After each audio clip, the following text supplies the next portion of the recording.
Baik, salam sejahtera murid-murid. Jadi pada hari ini kita bersambung dengan topik ke-36 untuk ulang kaji sejarah SPM 2023. Di topik 36 ialah tentang kerjasama antara kerajaan persekutuan dan kerajaan negeri. Terdapat 4 bidang kesemuanya dalam buku teks kita tentang kerjasama antara kerajaan persekutuan dan kerajaan negeri. Setahu kita semua, pembangunan negara ini bukan sesuatu perkara yang kecil.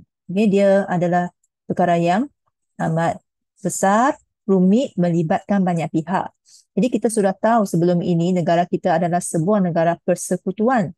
Maka terdapat penyatuan, gabungan banyak negeri bersama dan kuasanya dibahagikan, okay, antara kerajaan persekutuan dengan kerajaan negeri. Dan semalam kita telah pun lihat kuasa dua buah kerajaan ini adalah termaktub dalam Perlembagaan Persekutuan sebagai senarai persekutuan dan senarai negeri. Antaranya bidang kuasa kerajaan persekutuan adalah seperti pelajaran, manakala kerajaan negeri adalah seperti tanah. Okay, jadi walau bagaimanapun, bila kerja dilaksanakan, contohnya pelajaran, walaupun adalah di bawah kuasa bidang kerajaan persekutuan, adalah tidak mungkin untuk kerajaan persekutuan mengawal semua apa yang berlaku di negeri-negeri. Jadi perlu berlaku kerjasama antara dua pihak ini. Dan satu lagi, dan kita akan lihat nanti, contohnya kerajaan persekutuan, walaupun tidak memegang kuasa dalam bidang tanah, tetapi kalau kerajaan persekutuan nak membangunkan sesuatu kawasan di kerajaan negeri, maka atau kerajaan negeri memerlukan bantuan kerajaan persekutuan untuk membina sesuatu di atas tanahnya, maka akan berlaku kerjasama antara dua pihak ini. Dan itu memang sangat diperlukan sebab tidak mungkin dua ini dipisahkan dalam urusan besar, urusan penting negara. Jadi berlakulah kerjasama dalam 4 bidang utama. Yang pertama kita akan lihat ialah tentang sosioekonomi. Bila kita sebut sosioekonomi, sosial ni tentang hidup rakyat lah, berkaitan dengan hidup rakyat. Ekonomi ini juga berkaitan dengan mata pencarian, iaitu dari mana datangnya kewangan, duit yang keperluan harian kita. Maka kita sama dengan yang kedua. Yang kedua, bidang kedua, perumahan rakyat. Ini juga kita tak lari. Yang pertama tadi tu ialah makanan yang berkaitan dengan contohnya dari mana datangnya keperluan harian kita. Yang kedua ini pula berkaitan dengan di manakah kita nak tinggal. Dua ini tak lari. Ini adalah kepentingan asas, keperluan asas setiap rakyat. Jadi yang seterusnya ialah yang lebih luas, iaitu kita dah, apa yang depan mata dah selesai, sosioekonomi dah selesai, perumahan sudah ada, tetapi masa depan kita, adakah dia dijaga dengan baik? Apa maksud dia? Maksudnya di negara kita ada banyak kawasan yang kita panggil sebagai khazanah. Khazanah ni macam harta yang sangat bernilai, sangat mahal benda tu. Mahal bukan dari segi nilai wang, tetapi sebab benda itu kalau hilang tak dapat nak dicari di mana-mana. Warisan. Apakah benda tu? Ada dua benda utama, iaitu taman negara, hutan di negara kita. Pokok-pokok yang begitu penting yang menjadi hasil bumi kita, atau membentuk bumi Malaysia yang begitu indah dan begitu banyak hasil. Dan yang kedua, laut. Kawasan laut juga sangat penting, juga adalah satu tempat yang kita dapat sumber. Sumber, tak kisahlah sumber makanan ataupun sumber lain, kita perlukan dua tempat ini. Tetapi kalau kita hanya mengambil daripada dua tempat ini, tetapi kita tak jaga dua kawasan ini, maka lama kelamaan, mungkin hari ini tak ada masalah. Boleh tangkap ikan lah, boleh buat pelbagai perkara. Dan satu lagi yang manusia banyak buat hari ini, buanglah sampah merata-rata di tempat-tempat ni. Tak ada masalah hari ini, tapi 10 tahun, 100 tahun akan datang, adakah generasi akan datang masih boleh lihat semua khazanah ini sampai ke masa tersebut? Mungkin sudah banyak haiwan yang akan pupus akibat tindakan manusia. Banyak hutan sudah ditebang sehingga dunia ini kekurangan kita iklim semakin panas, cuaca semakin panas. Itu sudah mula berlaku sebenarnya kalau kita lihat pada hari ini. Adakah pada 100 tahun, 1000 tahun kemudian benda-benda ini kita manusia dunia ini, bumi ini masih selamat untuk didiami oleh manusia? Jadi ini adalah lebih kepada masa depan kita nak pelihara, kita bukan saja nak jaga kawasan-kawasan ini, kita juga nak pelihara. Maksudnya apa yang contoh cikgu dah kata tadi, manusia hari ini telah membuang sampah di kawasan laut. Bagaimana kita nak pulihkan tempat tu, pelihara, jadikan baik semula. Kita nak kena bersihkan dasar laut contohnya, nanti kita akan lihat.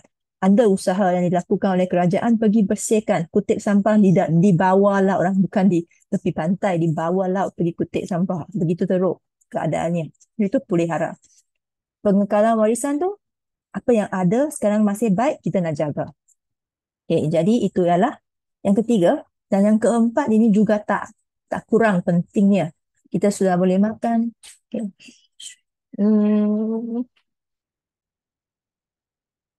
Baik, minta maaf ada sedikit gangguan tadi. Okay, kita bersambung. Yang terakhir ini tak kurang pentingnya. Kita dah ada tempat tinggal, kita dah ada makanan, sumber hidup, kita dah ada, kita dah tolong, kita dah jaga dia elok-elok. Tetapi bagaimana kalau orang lain, negara lain datang ke negara kita nak ambil semua barang ini, kita nak serang negara kita untuk dapatkan apa yang kita ada. Kita mesti jaga juga dari segi pertahanan negara kita, iaitu keselamatan dan juga kedaulatan negara kita. Jadi kerajaan persekutuan dan kerajaan negeri juga perlu kerjasama untuk jamin negara kita selamat dan ada kuasa tertinggi untuk menguruskan segala urusan di dalam negara sendiri. Okay? Jadi inilah 4 bidang utama yang menjadi bidang penting, bidang paling utama yang memerlukan kerjasama antara dua-dua buah kerajaan ini supaya negara kita boleh kekal makmur, kekal maju dan rakyat boleh hidup dengan sejahtera. Okay, baik. Dengan itu, maka kita akan pergi kepada isi penting setiap satu kerjasama ini. Okay. Jadi sekiranya murid-murid lihat kad-kad ini, murid-murid mungkin pingsan rasa boleh pingsan sebab banyak sangat isi dia. Okay, tapi jangan risau, bukannya nak hafal semua. Okay, ini cikgu senaraikan banyak untuk kamu pilih mana satulah yang kamu lebih minat, mana satulah yang kamu rasa lebih selesa, kamu hafal. Sekurang-kurangnya 4 ke 6 isi dalam setiap satu kad ini. Bukannya semua, tak mungkin semua. Okay, kad ini satu lagi mengapa cikgu masukkan semua, sebab untuk membantu juga dalam soalan objektif nanti. Sebab soalan objektif kita tak dapat nak memilih. Okay, kita perlu juga ada sedikit idea tentang gambaran keseluruhan perkara ini. Dan untuk soalan struktur, kita hafallah beberapa, kuatkan ingatan tentang beberapa faktor itu. Tetapi yang lain, kita jangan juga abaikan. At least kita ada baca, ada sedikit lah dalam otak kita. Nanti soalan objektif, mungkin kita dapat selamatkan kita dalam 1-2 soalan berkaitan topik ini. Baik, jadi itulah tujuan dia. Jadi yang pertama, kerjasama pembangunan sosioekonomi. Okay, sosioekonomi dulu kita lihat. Seperti mana yang cikgu sebut, sosioekonomi ni untuk kita punya kehidup kita. Pencarian utama kita, sosioekonomi. Sosio ni hidup, ekonomi ni duit lah. Okay, jadi berkaitan dengan duit lah secara ringkas lah. Bukannya katanya ekonomi hanya tentang duit. Dia sebenarnya sangat rumit, tapi secara umum bila kita fikir ekonomi, kita fikir kaitan dengan duit. Jadi bagaimana dari mana datangnya duit kita, dari mana datangnya pendapatan kita ataupun hidup kita? Kita mesti ada tanah. Okay, kita mesti ada tanah. Tak ada tanah, kita tak boleh nak dapat contoh, kita nak dapat duit, kita mesti jual sesuatu contohnya kan. Biasanya untuk masyarakat hari ini, kita nak, ataupun masyarakat dulu pun, kalau mereka nak hidup, nak makan, dari mana datang makanan mereka? Kalau bukannya haiwan, haiwan tu pun datang dari kawasan hutan contohnya. Okay? Jadi uh, kalau bukannya haiwan, kalau nak makan tumbuh-tumbuhan, perlu juga kawasan untuk mereka menanam. Ha, menanam contohnya padi, okay? Menanam tanaman yang mana yang dapat mereka ambil dan makan untuk kehidupan seharian mereka. Jadi tanah ini adalah sumber yang sangat penting untuk kehidupan harian kita. Ya.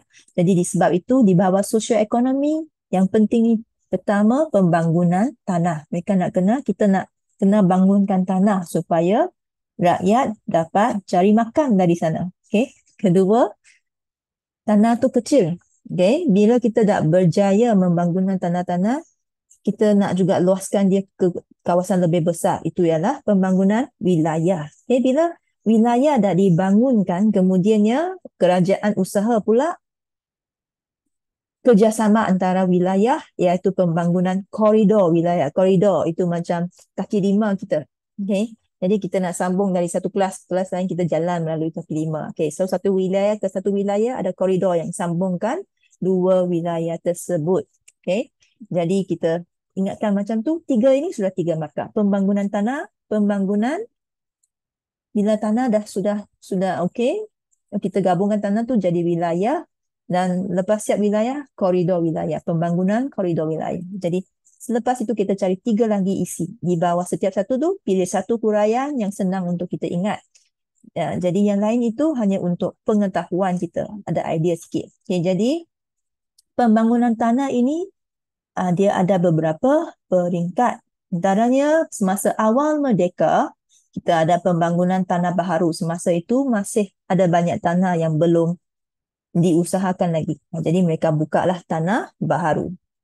Okay. Terdapat juga pembangunan in situ di mana kawasan yang tanah sudah dibuka, mula ada dibangunkan, mereka bangunkan lagi dia, majukan lagi dia. Itu ialah pembangunan in situ, pembangunan kawasan sedia ada. Okay. Ketiga, mereka juga cuba membangunkan fizikal desa. Ini maksudnya membina infrastruktur, contohnya kemudahan asas seperti hospital, okay, di kawasan desa itu, di kawasan yang dekat luar bandar lah. Okay. Dan kemudiannya Felda. Felda ini salah satu agensi. Okay. Untuk nak bangunkan tanah, kerajaan kita menubuhkan banyak agensi ataupun sebuah pertubuhan lah. Satu badan, ada banyak orang diberi gaji bekerja untuk kerajaan untuk uruskan kewangan kepada kerajaan negeri. Nampak? Itulah kerjasama dia di sini. Jadi Felda ini kita boleh nampak dia adalah bantu kerajaan persekutuan untuk dia akan proses. Okay, kerajaan negeri nak duit untuk bangunan tanah ini. Sebab tanah adalah di bawah kerajaan negeri. Jadi kerajaan persekutuan tidak boleh terus guna duit itu bangunkan sendiri. Tak boleh. Dia kena ambil duit itu, pas kepada kerajaan negeri. Kerajaan negeri akan ambil duit itu dan bangunkan tanah dia. Macam tu. Okay.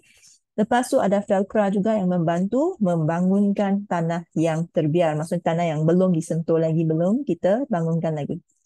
Contohnya apakah pembangunan tanah yang ada seperti segitiga jengkak ini. Kawasan yang sangat luas lah, dekatnya di Pahang. Dan dia juga merangkumi kawasan yang luas di sekitar negeri Pahang. Maaf, di dalam negeri Pahang, okay, bukan di sekitar, di dalam negeri Pahang yang melibatkan banyak kawasan lah yang dibangunkan oleh Felda. Okay. Jadi itu adalah dibangunkan dengan bantuan oleh Felda kepada kerajaan negeri lah, maksudnya itu. Okay. Jadi ini adalah berkaitan dengan pembangunan tanah. Kemudian kita sambung kepada pembangunan wilayah. Pembangunan wilayah ini bermula selepas tahun 1970. Jadi kita lihat ini sudah lebih kurang 13 tahun selepas, betul tak? 13 tahun selepas merdeka. Jadi mula ada bangun kawasan yang lebih luas, wilayah baharu. Jadi kerajaan persekutuan dia pergi buka kawasan luas di beberapa negeri. Seperti ini adalah projek-projek dia. Sebenarnya murid-murid boleh pilih lah, yang ini banyak kan. Pilih salah satu. Jadi ini sudah satu markah. Seperti Kedah, satu markah. Okay, dan seperti yang ini di Sarawak, okay, dan Sabah. Nama projek dia lah, projek yang nak bangunkan wilayah tu. Contohnya Pedah, kita lihat hari ni, Pedah senang untuk kita. Kita Bandar Pedah. Mengapa Bandar Pedah? Kawasan inilah ialah kawasan Pedah di bawah projek pembangunan ini. Okey, baik. Dan yang akhir sekali, pembangunan koridor wilayah ialah kerjasama ekonomi atas projek pembangunan di antara beberapa wilayah lah. Okay, jadi ini sudah menjangkaui apa sempadan negeri lah, beberapa buah negeri boleh digabungkan lah dalam projek ini. Jadi mengapa tujuan dia adalah membangunkan negeri yang kurang pesat, yang kurang maju. Okay. Jadi dia supaya boleh seimbang lah pembangunan antara negeri dan wilayah. Contohnya yang ada ni, ni nama-nama dia. Yang answer ini dekat utara lah. Kalau murid-murid pernah bergerak dari kawasan kita sini pergi ke Batu Kawan, di atas highway ada satu kilang, satu bangunan answer bahagian koridor yang membangunkan negeri-negeri di utara, contohnya Kedah, Pulau Pinang. Okay. Nah, jadi itu adalah pembangunan koridor wilayah. Sama seperti tadi, murid-murid untuk jawapan kita nanti, kita pilihlah contohnya seperti answer, seperti Perda, lepas tu Felda, membangunkan, mengurus bantuan kewangan kepada kerajaan negeri ataupun pembangunan institut. Kita pilihlah beberapa yang kita senang untuk ingat. Okay, seterusnya kerjasama perumahan rakyat. Okay, perumahan rakyat ada 3 peringkat juga. Seperti tadi, tanah, wilayah, koridor wilayah. Yang ini ialah awal kemerdekaan, membasmi kemiskinan, mampu milik. Okay, awal kemerdekaan, baru ditubuhkan kementerian lah untuk nak bina rumah. Jadi ada kementerian, kerajaan tempatan dan perumahan ditubuhkan. Tujuannya nak giatkan, nak sediakan rumah kos rendah. Kerajaan negeri pula sediakan tanah harga rendah. Okay. Kemudiannya, pada peringkat kedua, nak atasi masalah kemiskinan. Jadi, membina rumah untuk rakyat berpendapatan rendah. Yang ini untuk yang senang murid-murid ingat PPR lah. Dekat tepi sekolah kita je ada PPR. Jadi, Kerajaan Persekutuan melaksanakan projek PPR lah. Ini untuk bantu rakyat yang miskin. Kemudian, kerajaan negeri ada usaha juga menubuhkan PKNS dan kerajaan negeri pula memperkenalkan program PAKR. Baik, apakah itu PKNS? Apakah itu PAKR? PKNS adalah Perbananan Kemajuan Negeri Selangor dan tujuannya bina rumah untuk rakyat lah berpendapatan rendah di Selangor. Manakala PAKR ini adalah Perumahan Awam Kos Rendah. Okay, jadi dia adalah program yang diperkenalkan dengan menggunakan wang yang diberikan oleh Kerajaan Persekutuan. Okay, kita kembali kepada flashcard tadi. Okay, perumahan mampu milik tahap akhir ini adalah bermula dengan Majlis Perumahan Negara ditubuhkan untuk membolehkan golongan pertengahan memiliki rumah. Ini bukan lagi target orang miskin tetapi pertengahan. Contohnya cikgu sendiri yang bukannya kaya, milioner tetapi tidaklah miskin. Okay, lebih kepada ada pekerjaan, okay, tetapi kepekerjaan profesional juga tetapi bukanlah sampai tahap jutawan. Okay, jadi program persekutuan contohnya seperti Prima. Ini memang cikgu sendiri pun rumah saya sekarang ni adalah di bawah projek ini, perumahan mampu milik, dan memang rumah saya di kawasan ini memang memang yang paling kalau yang projek baru memanglah yang paling murah lah dalam kawasan ini. Dan program negeri seperti Rumah Selangorku, Rumah Mampu Milik Johor. Okay. Seterusnya kita pergi kepada kerjasama yang ketiga untuk nak jaga warisan negara.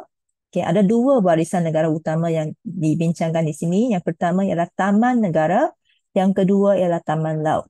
Bagi cikgu yang inilah yang paling rumit dan susah untuk hafal. Okay, jadi kita cuba sahajalah ingatlah at least Taman Negara, Taman Laut.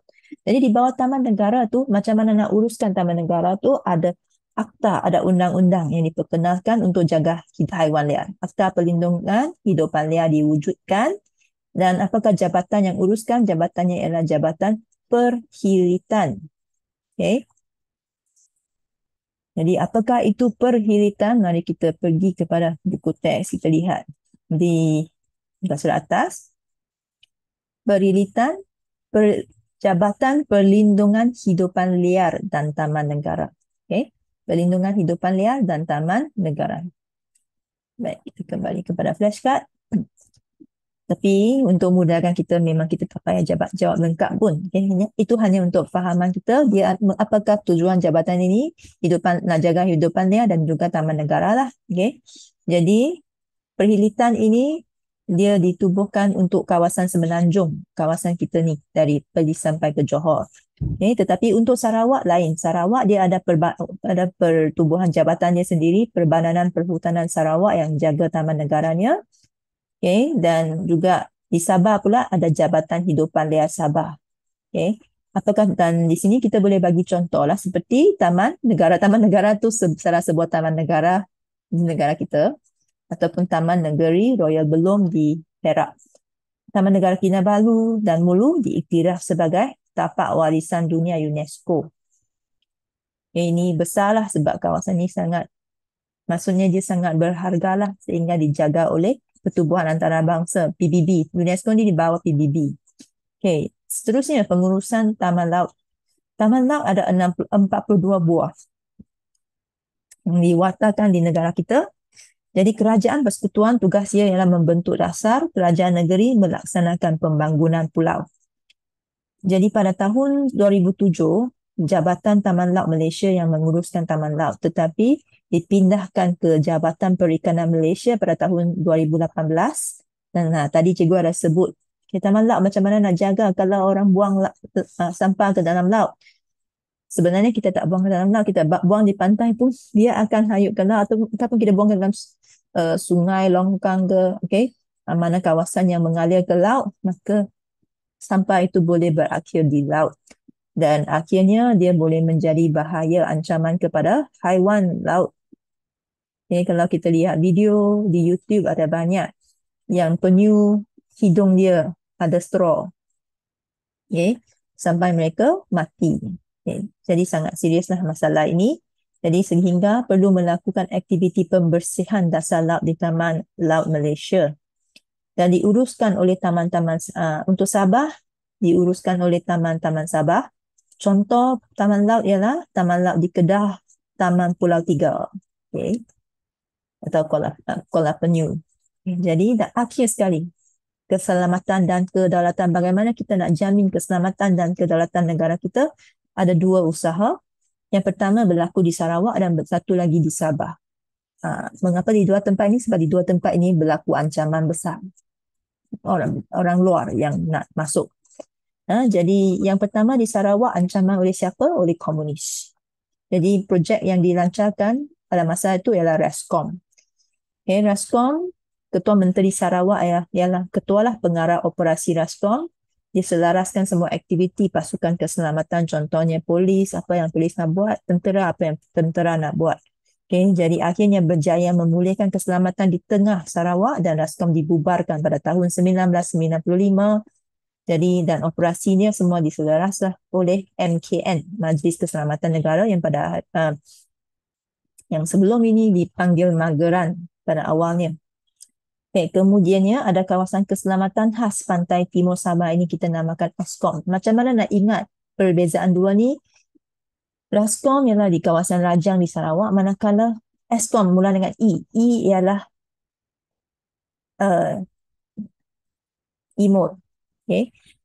East ialah timur. Jadi kalau kalau murid-murid boleh ingat geografi Sabah dengan Sarawak, Sarawak adalah bahagian barat.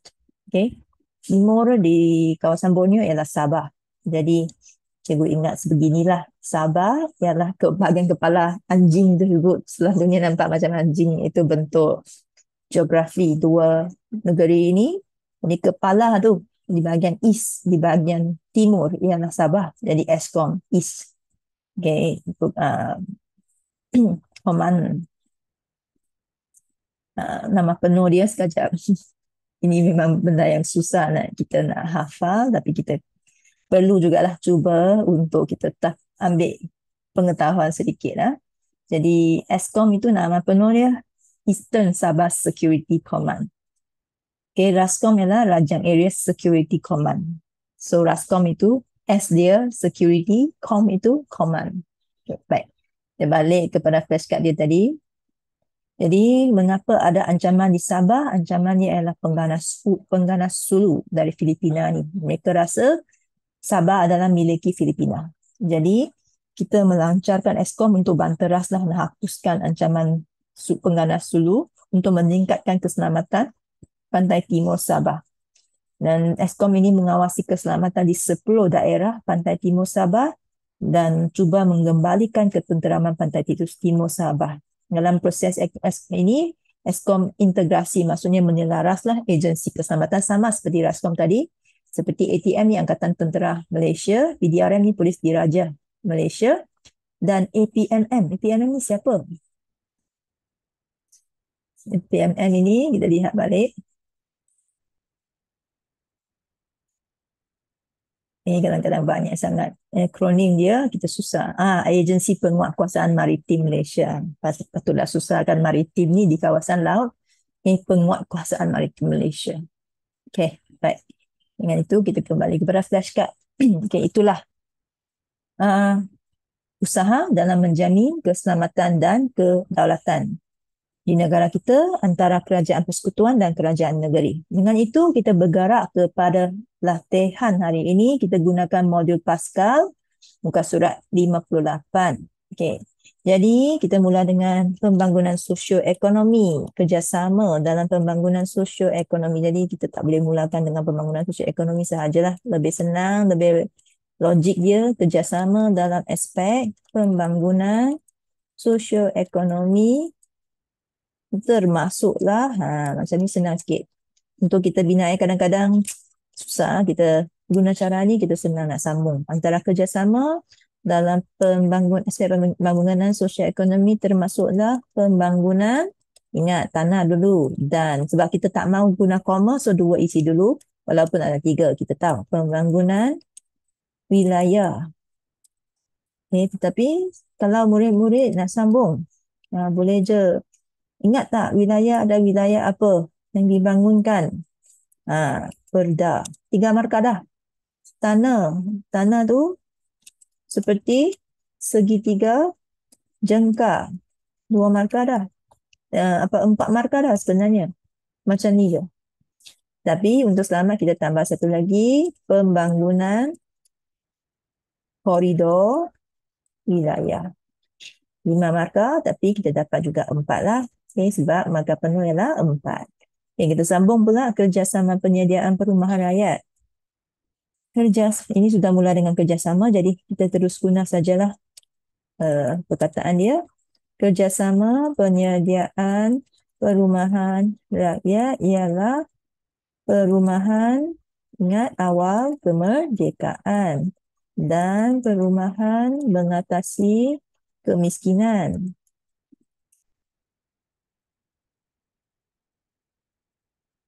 Jadi kalau kita ingat, yang mengatasi kemiskinan ni adalah seperti PPR, kerajaan, persekutuan melaksanakan. Kalau boleh ingat, sebenarnya PPR setiap cikgu ada markah dah. Jadi kita lihat apa kita punya skema. Jadi selain itu, kerjasama lain ialah apa lagi? Perumahan mampu milik seperti rumah cikgu. Rumah cikgu ialah program apa? Prima. Habis. Kita dapatlah 5 markah, tetapi markah penuh 4. So 4 lah. Betul tak? Okay. Itu je. Tak susah sangat sebenarnya. Yang akhirnya antara kerjasama menjamin keselamatan dan kedaulatan negara ialah RASCOM. Kerana ancaman komunis di Sarawak Ketua Menteri Sarawak, Pengarah Operasi Rascom. Selain itu, Eskom kerana ancaman pengganas sulu di Sabah. Habis. Sebenarnya dah. Ada Raskom, ada Eskom dengan sebab Raskom dan Eskom ditubuhkan dengan satu contoh siapakah ketua dia, dah dapat dah 5 markah. Okay, kita sama-sama lihat. Kita tunjukkan mengapa macam ni sudah dapat markah. Kita tengok skema sama ada betul-betul kita dapat markah tersebut. Silap. Mana skema dia? Dekat sini kita juga lihat. Adakah begitu senang kita dapat markah? Tengok betul tak? Pak, macam ni je. Ringkas je sebenarnya apa yang mereka nak. Okay. Semua ni answer pun dapat markah dah. Felda. Tapi kalau boleh Felda tu bagilah memberi bantuan kewangan sebab itu susah. So untuk senang, tadi segitiga jengkak. Tapi kadang-kadang tengok. Kita bagi 4 sebab kadang-kadang ini tak bagi pula segitiga jengkak. So ini kita dapat dan kita bagi answer kan tadi. Okay, contoh kita ada bagi cuba kita lihat balik jawapan kita. Nanti. Okay. Kalau ada bagi answer, kita dah dapat lah. Walaupun 5 jawapan, kita dapat 4 lah. Okay. Jadi, perumahan tadi. PPR ada markah tak? Ya, ada. Prima ada tak markah? Ada. Okay. Dan akhirnya, Eskom dapat markah sebab ancaman komunis, sebab pengganas sulu. Dan juga Ketua Menteri Pengarah Operasi. Maka semua dah dapat lah markah tadi. Okay. Kita kembali kepada soalan. Sekejap. Ada di muka surat 58. Okey. Okey, so tadi perda. Jadi cikgu ada tulis perda. Wilayah seperti perda. Jadi tadi kita kembali ada tak perda di sini. Tak ada, tapi sebenarnya patut ada lah. Yang ini dia kekurangan dalam skema. Kalau perda ada, perda memang di kategori yang sama. Okey, jadi kita kembali kepada 58. Okey, baik. Itulah sebabnya sangat senang sebenarnya. Okay, akhirnya kita tengok kadang-kadang B boleh jadi kebat. Jadi cikgu ada ingatkan murid-murid, jangan kita anggap B ni mesti fakta. B ni boleh jadi kebat juga. Jadi dan ini adalah kebat yang mudah. Kebat stimulus atau kebat petikan. Jadi jangan lupa soalan macam ni beri markah bonus kepada kita sebab kita boleh ambil jawapan dari petikan. Tetapi kena hati-hati, soalan ini ada 2 bahagian. Kita ambil 4 isi saja daripada petikan. Okay. Maklumat, kata kunci dia maklumat, dan ada kata kunci kedua di bawah, di belakang dan. Okay, sebab dia ada dan, maksudnya 2 bahagian. Okay, jadi kesan. Jadi kita lihat macam mana kita nak jawab. Maklumat yang terkandung dalam petikan tersebut ialah, jadi kita tengoklah dalam apakah yang ulang paling banyak kali dalam soal adalah petikan, itu benda paling penting lah. Jadi kerjasama kerajaan negeri, kerajaan persekutuan. Dan lagi tak kerajaan. Sama-sama, kerjasama lah tu. Okay, cikgu scan, cikgu rasa ini dia nak sebut tentang kepentingan lah. Kepentingan dan apa kesan kalau tidak dijaga apa kerjasama tersebut lah. Dan samalah nanti akan minta juga kesan bahagian kedua. Jadi kita letak bahagian pertama ni kepentingan dulu. Okay. So kepentingan kerjasama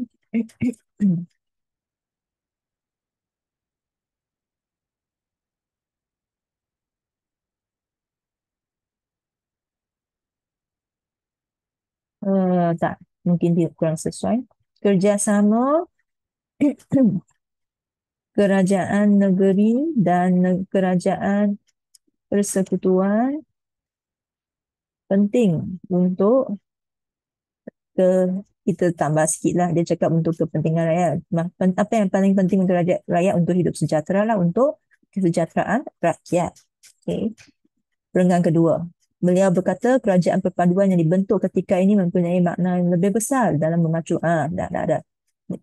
Apakah makna? Apakah yang penting? Memacu kemajuan dan pembangunan negara. Okay, so kerajaan selain itu, kerajaan seperti kerajaan perpaduan penting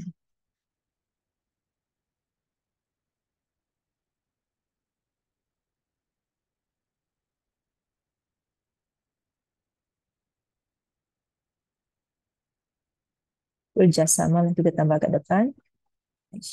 Saya ya, kerjasama.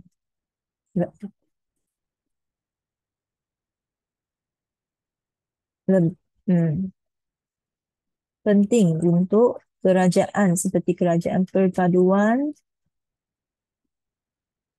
dalam memacu, kita boleh ambil balik kan? Tak salah. Memacu kemajuan dan pembangunan negara.